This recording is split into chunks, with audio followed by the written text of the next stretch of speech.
The Third Angel's Message, 1895 Sermons by A.T. Jones, Sermon number 6.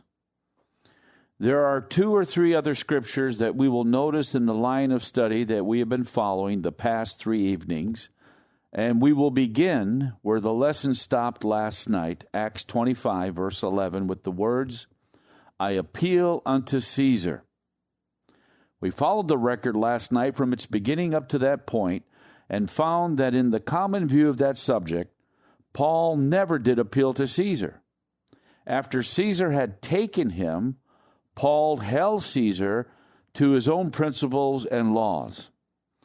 The particular principle that we are studying now is the right of a citizen of the kingdom of God, an ambassador of Christ, to require other kingdoms and authorities to conform strictly to their own rules and the laws that govern themselves in their dealing with him. The 16th chapter of Acts is another, beginning with the 16th verse. They were at Philippi. Quote, It came to pass, as we went to prayer, a certain damsel, possessed with the spirit of divination, met us, which brought her masters much gain by soothsaying. The same followed Paul and us, and cried, saying, These men are the servants of the Most High God, which show unto us the way of salvation. And this she did many days. But Paul, being grieved, turned and said to the Spirit, I command these in the name of Jesus Christ to come out of her. And he came out the same hour. And when her masters saw that the hope of their gains was gone, they caught Paul and Silas and drew them into the marketplace unto the rulers. And these were Roman rulers too, because Philippi was a Roman colony and had special privileges from the emperor, and brought them to the magistrates, saying, These men, being Jews, do exceedingly trouble our city and teach customs which are not lawful for us to receive, neither to observe, being Romans. And the multitude rose up together against them, and the magistrates rent their clothes and commanded to beat them. And they said, No, we appealed to Caesar, didn't they? They did not. But they were Roman citizens, were they not? Why didn't they appeal to Caesar then? Were they not about to be abused and beaten? What would you have done? No, we need not say, What would you have done, but what are you going to do? That is the question now. And when they had laid many stripes upon them, they cast them into prison, charging the jailer to keep them safely, who, having received such a charge, thrust them into the inner prison, and made their feet fast in the stocks. And at midnight Paul and Silas prayed, and sang praises unto God, and the prisoners heard them. Then follows the account of the earthquake, and the conversion of the jailer, and his household, and their baptism. Now the 35th verse. And when it was day, the magistrates sent the sergeant, saying, Let those men go. And the keeper of the prison told this, saying to Paul, The magistrates have sent to let you go. Now therefore depart, and go in peace. But Paul said unto them, They have beaten us openly uncondemned, being Romans, and have cast us into prison. And now do they thrust us out privately? Nay, verily, but let them come themselves and fetch us out. They violated every Roman law that governed themselves in their city. Now they want us to go sneaking out of this place. No, sir. You come and take us out. You put us in here, take us out. And the sergeants told these words unto the magistrates. And they feared when they heard that these were Romans. And they came and besought them, and brought them out, and desired them to depart out of the city. And they went out of the prison, and entered into the house of Lydia. And when they had seen the brethren, they comforted them, and departed. There's another passage, 2 Corinthians 11, 23 to 25, speaking of those who are boasting of their standing and so on. Are they ministers of Christ? I speak as a fool. I am more, in labors more abundant, in stripes above measure, in prisons more frequent, in deaths oft. Of the Jews 5 times received I 40 stripes save one. Thrice was I beaten with rods. Now, that beating with rods was the Roman punishment. Of course, the Jews were limited by the law to 40 stripes save one. 5 times he got that. But this beating with the rods was not simply Jewish whippings, but Roman scourgings, beating with the Roman rods, and he a Roman citizen. And we have no record anywhere that he ever appealed to Caesar under any such circumstances or any circumstances at all. When Caesar had taken him and kept him over 2 years in prison and then wanted to deliver him up to the Jews, then to Caesar or Caesar's lieutenant he said, "No, sir, I stand at Caesar's judgment seat where I ought to be judged. I appeal unto Caesar." Question from the audience: why did he even then appeal to his Roman citizenship instead of to his heavenly ambassadorship? What I am saying is that he did depend upon his heavenly ambassadorship and upon his heavenly king until the Roman power had taken him under its jurisdiction. And then he simply held the Roman authorities to the Roman law.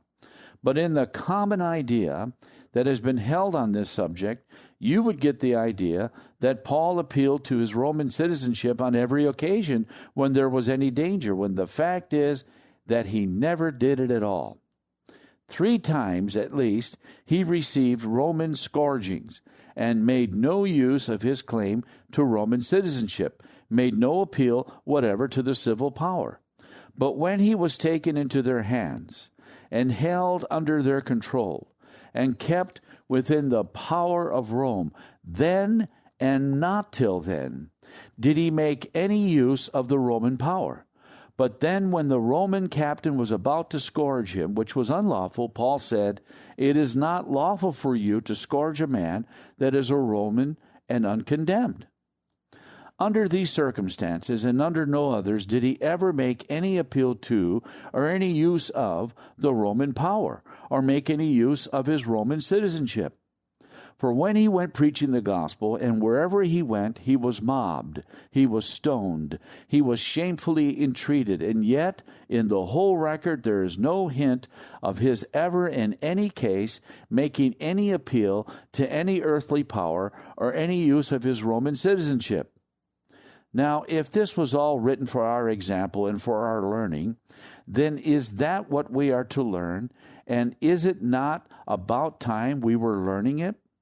He put his trust in God, the sovereign of the kingdom to which he belonged, and where his true citizenship lay. Why shall we not do the same? Daniel was in the country of Babylon and Medo-Persia. That is true.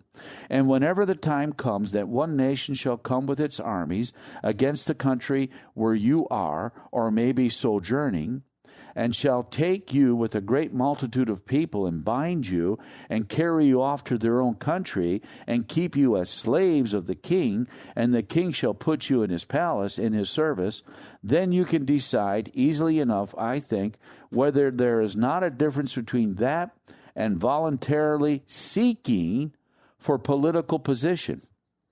This is the record in my Bible about Daniel and how he got there. And when your turn comes and you get into such a place as that, I don't suppose anybody would find any objection to your serving the king in the place he puts you. But as long as you are at liberty to keep out of such places as that, I do not think you can cite Daniel as a justification for your deliberately going in there in the face of the plainest teachings of Christ. If I were taken a captive, as Daniel was, and was appointed by the king, as some of Daniel's people were, to brickmaking, or building the walls of Babylon round about, I suppose I should work in the brickyard. Then if the king should take me out of there and send me to school, as he did Daniel and some of his brethren, I think it is altogether likely I should go on in school and study to the best of my ability. And after I had done that, If he should take me out and put me in his palace as a doorkeeper, I should perform the office of doorkeeper. If he should finally even bring me into his court to stand before the king, as the record is of Daniel and his 3 brethren, I should stand before the king. And if I should be honest and faithful enough, and God should give me wisdom to interpret deep things to the king, as God gave to Daniel, and the king should appreciate God's blessing in that enough to honor God for it, and should at last put a chain of gold around my neck and put me in position next to the king, I should stand there. But I am satisfied that until that time does come, and such circumstances as that do arise, I would not be justified in running for political or any other kind of office, nor in taking any political steps to get somebody else elected, nor in taking any part in city government or state government, nor national government, nor in politics of any kind. Jesus Christ did not, and he says, "Are ye not of the world, even as I am not of the world? As my Father sent me, even so send I you. And as he is, so are we in this world." Joseph was sold by his brethren, was bought, made a slave, was carried into Egypt as a slave, sold there as a slave, and served as a slave. His integrity to God and faithfulness to his law got him into prison, and there he remained quite a while. His faithfulness there, his quiet demeanor, and the atmosphere of the Spirit of God that was with him gave him favor in the sight of the jailer, who put him in charge of the doors and the other prisoners round about, what now would be called a trustee in the penitentiary. And God was with him still. The time came when God would prepare for the salvation of Israel, that is, Jacob and his family and all Israel to come, and he gave to Pharaoh remarkable dreams, as he did to Nebuchadnezzar in the days of Daniel. The king sent for Joseph, and he interpreted the dream for Pharaoh. Pharaoh wanted somebody to take charge of the matters that had to be arranged to prepare Egypt against the famine that was to come. Said Pharaoh, "Who knows as much about this as the man who knows all about it?" Therefore, the one that knows about this, the one that has explained it and told us what is going to come, is the one to take charge of it and carry it out. I put everything in Egypt into his hands. Only in the throne will I be above him. Everything in all Egypt Pharaoh gave to Joseph's care. And if you ever get into such a position as that, through such experiences as that, I do not think that even I would raise any objection to your performing the duties of the place to which you are thus called. But I do deny that these experiences, as my Bible gives them, have any bearing whatever upon the course of Seventh-day Adventists now anywhere on the earth who are out of jail, free to choose where they will go and what they will do. Now, I want to state a little further upon the principle that no Christian, being a citizen of the kingdom of God, can of right start any procedure in connection with civil government. After it is started by the government itself, that is another question, and we have studied that. I repeat, therefore, that upon the principles which govern kingdoms and governments, the very principle of the law that underlies the whole subject of government, whether it be law in heaven or law on earth, a Christian cannot start any procedure in connection with civil government. And of all Christians, Seventh-day Adventists cannot do it. The very keeping of the Sabbath forbids it. For to submit a case to a court, he submits it to the procedure of the court. Now, every court in the land can go strictly according to law and to all the rules of the courts and hold court and try the case on the Sabbath. The Sabbath keeper cannot attend court on the Sabbath, but he has started the case himself, and in starting the case, he submits the case to the procedure of the court. Yet if the court, in regular proceeding, even without any design, calls the case on the Sabbath, he will be required to attend on the Sabbath. He cannot do this, though, and keep the Sabbath. But to refuse, after starting the case himself, is only to trifle with the court. This the court cannot allow, and therefore may levy a fine for non-attendance. But if the fine is paid, it is paid for keeping the Sabbath. If it is not paid, and he goes to prison instead, he cannot justly count it persecution, because without any fault on the part of the court, it is only the straight consequence of his own action in starting the case. Therefore, the very words, "Remember the Sabbath day to keep it holy," forbids the starting of any case in court, because that commandment forbids us to start on a course that may prevent the keeping of the Sabbath day. And before I read, as I shall read that, I want to say that what I shall read is to meet an objection that is in the minds of a good many, that these things that are being brought out here are very wide of the mark. I have not heard any denial yet that the principle is there, or that the principle is all right, but it is the following up of the principle that some do not accept. Well, if you acknowledge a principle as a principle, which you are not willing to follow wherever it goes, then you would be better to give up the principle. In order that all may know that this is not new, I shall read from the American Sentinel of 1893. Of course, the article was not dealing with the subject in the way that we are talking on it tonight, but it is the same principle. And the whole principle is there, and the certain consequences of the violation of the principle are also there.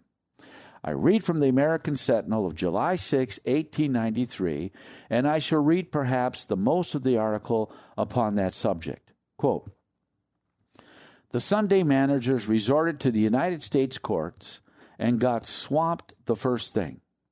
They called upon the courts to decide the question. The courts did decide the question, and now they refuse to accept the decision.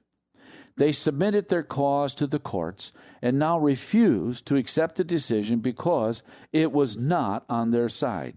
Well then, as they are determined to have their own way anyhow, what in the world did they want with the courts in the first place?" Close quote.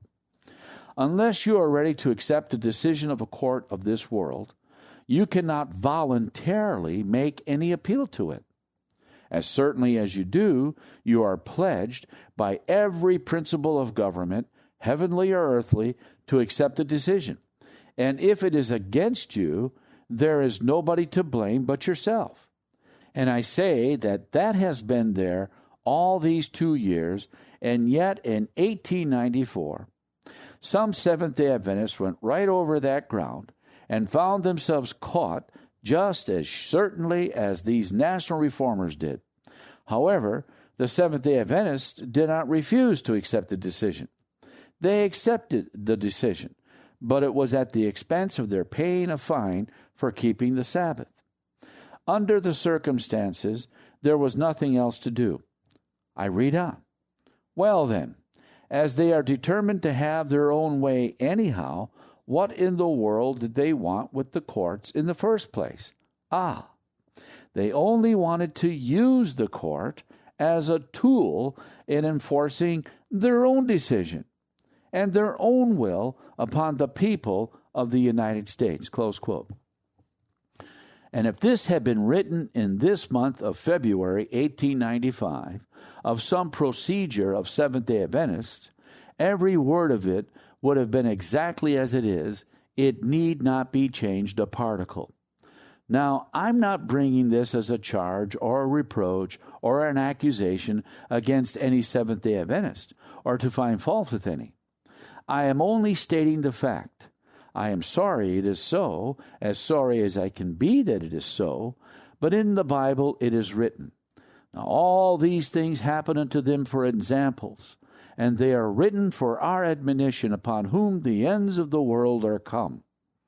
And when we ourselves, in violation of the principles which we profess, go over the ground of national reformers themselves, and get caught just as certainly as they did, then shall not we take warning from these examples as much as from those of our brethren in AD 35 or 40 in Judea?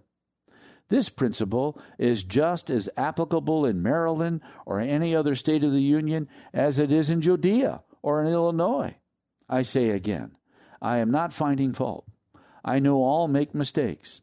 All that I'm saying is, shall we not learn lessons from our own mistakes as well as from those of other people?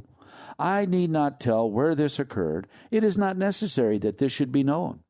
The fact is all that is needed, for the place will be just where you are, if you do not become better acquainted with principle than many now are.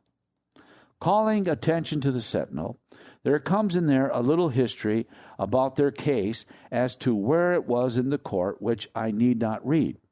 Then coming back to the principle, we continue, quote, of course, it is always understood that especially the party which initiates legal procedure shall accept in good faith the final decision. With the other party, it is not necessarily so, for he may be dragged into it and forced into court by the course of the initiative, and he is not bound to accept any decision because the whole procedure may be one of persecution and therefore wrong from the beginning. But with the initiative, it is not so.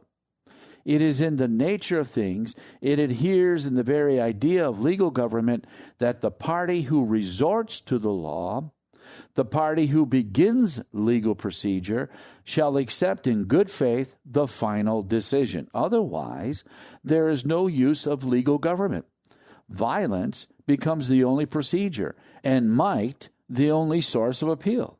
And that is anarchy indeed. Close quote. Then, unless you, as a citizen of the kingdom of God, are ready to accept the decision of an earthly court, you cannot take the initiative. You cannot start the case, because to start the case and then not to accept the decision is the principle of anarchy itself. It annihilates government. But Christians are not in the world for that purpose. We are here for another purpose. We are here to recognize and to respect without any question the systems of government that are already established as they are established by those who have established them, and not to inculcate a principle nor to follow a course that can only annihilate the very foundations of the governments that are here. Quote, now it is the everlasting truth that the Sunday party did take the initiative and have kept it from the first inception of the act of Congress clear up to this final decision of the court. And now, instead of accepting the final decision in good faith, they do not accept it at all, but resort to violence. The party of the second part, the party that was dragged into the procedure and into court, freely announces beforehand that if the decision is against them, they will accept it in good faith and so conform to it. The party of the first part, the party which takes and holds the initiative from the beginning, openly disregards and refuses to accept the final decision and boldly announces their purpose to pursue such a course as will make the fair a financial failure. And these are the ones who so scathingly denounce the course of the Directory as anarchists and rebellious. The sum of the whole matter is this: it is essential to the very idea and existence of legal government that the party who takes the initiative in legal procedure shall accept it in good faith, and so conform to the final decision. Not to do so, but to act the same as though there had been no decision after the final decision has been rendered, is in itself to renounce legal government and is essentially anarchists and rebellious. The Sunday Law Party is, and has been from the beginning, the party of the initiative in this legal procedure. This party, instead of accepting in good faith the final decision, ignores it entirely and resorts to violence, the boycott, after that decision has been rendered. It therefore follows inevitably, and the demonstration is complete, that the action of the Sunday managers in this matter is truly the action and the only one which is indeed anarchistic in conception and rebellious in execution. This is the logic of the situation, and it is the exact truth. Their very action only further illustrates it, and they're calling other people anarchists, rebels, traitors, atheists, and so on, can never disprove this abiding truth. This is the same conclusion to which we were forced last year by the logic of their course in securing the act of Congress requiring the closing of the fair. It is the only just conclusion that can ever be reached from the basis of ecclesiastical dictation or control in the affairs of the government. And this for the plain and simple reason that on the part of the ecclesiastics it is never intended that they shall pay any respectful attention to any law or any decision that does not suit them. Therefore, the only purpose for which they ever resort to either legislation or judicial procedure is that the governmental authority may be at their disposal with which to execute upon the people their arbitrary will. And this in itself is at once to sweep away all really just or properly legal government. And all this only makes the more manifest the divine wisdom which commands the total separation of the ecclesiastical and the civil powers, which forbids the church to have any connection with the state. It also demonstrates the wisdom of the men who made the government of the United States in embodying in the Constitution and the supreme law the divine idea for governments, the total separation of church and state. And this, which has been done and is now being done by the churches, is only a hint and the beginning of the sea of troubles into which the government will be plunged and indeed finally sunk by this gross disregard of the governmental principle established by our fathers and announced by Jesus Christ. So long as the church keeps herself entirely separate from the state, she can consistently and rightfully disregard any and all legislative acts, judicial decrees, or executive powers put forth upon religious questions or that touch religious practices, because she ever denies the right of government to touch religion or any religious question in any way. Close quote. And this is present truth.